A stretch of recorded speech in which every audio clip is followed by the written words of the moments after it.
We begin tonight with one of the largest and most sweeping economic stimulus bills in U.S. history.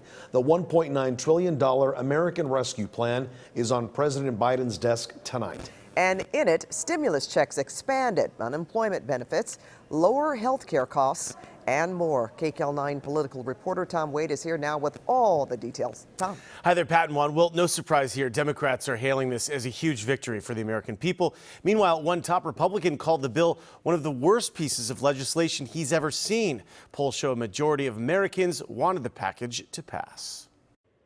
The motion is adopted.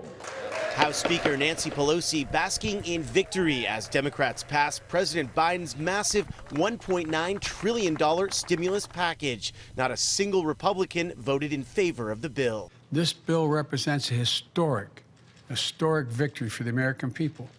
I look forward to signing it later this week. Big cities like L.A., hard hit by the pandemic, are among the beneficiaries. We are set here to receive in the county $1.9 billion, in the city of Los Angeles $1.35 billion to help pay off those bills that we have. For individuals, the stimulus extends the $300 a week unemployment benefits. It also includes a tax credit of up to $3,600 per child. Direct stimulus checks could go out by the end of the month. $1,400 for individuals making under $75,000 and $2,800 for couples making under $150,000 a year. The main thing, again, is the concern for the kids, right? Brian Ortensio, a father of 4 from Whittier, was laid off during the pandemic. He's found some opportunities recently, but the pandemic has taken its toll financially and emotionally. Personally, I've had like three COVID-related deaths, family and friend-wise, extended family.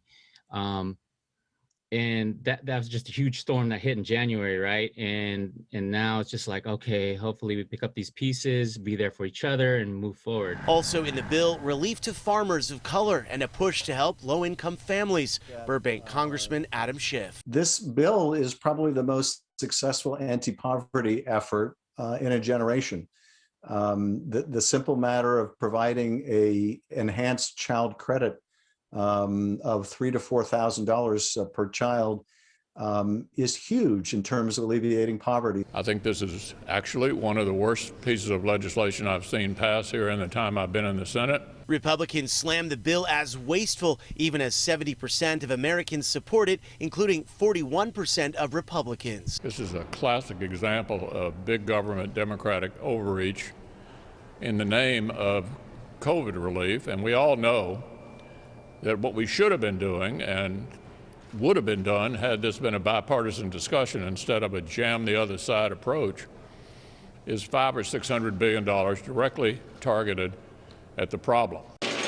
The White House is also giving a boost to vaccine supply. President Biden is doubling the U.S. order of the Johnson & Johnson vaccine from 100 million doses to 200 million. I'm doing this because in this wartime efforts, we need maximum flexibility. There's always a chance that we'll encounter unexpected challenges. The news means that the U.S. should have enough doses of all 3 approved vaccines to inoculate 500 million people by the end of the year. That's more than the entire U.S. population. Mr. President, what do you plan to do with the surplus? If we have a surplus, we're going to share it with the rest of the world. But we're not going to be ultimately safe until the world is safe. President Biden did go on to say he will make sure that Americans are vaccinated first before sharing our supply. His original goal was to get 100 million shots into arms in his first 100 days, but the U.S. is poised to hit that milestone in about half the time. Expect to hear more about that when the president delivers his first primetime address tomorrow night. And of course, you can watch live coverage of his address on our sister station CBS 2 or on CBSN. Pat, back to you. All right, thanks for that, Tom.